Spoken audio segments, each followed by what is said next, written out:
আসসালামু আলাইকুম। Rihab electric and ইলেকট্রনিক্সের পক্ষ থেকে সবাইকে জানাই আন্তরিক শুভেচ্ছা ও অভিনন্দন। তো আজকের এই ভিডিওটিতে দেখতে পাচ্ছেন এটি স্পিকারের কয়েল, এটি পুরোপুরিভাবে পুড়ে গেছে। তো আমি এটা দেখলাম, খুললাম, খুব কষ্ট করে খুলেছি অবশ্য। এগুলো আঠাগুলো প্রচুর হার্ড।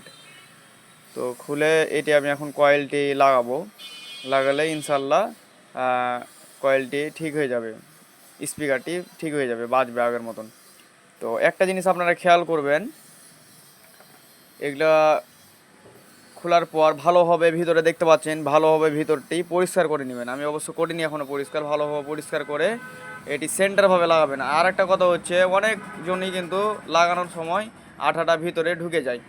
তো আঠাটা যেন না ঢুকে ওরকম প্রসেস করে আপনারা লাগাবেন। তো আমার এই ভিডিওটি যদি ভালো লাগে অবশ্যই আমাকে সাবস্ক্রাইব করে রাখবেন, ফলো করে রাখবেন। আসসালামু আলাইকুম।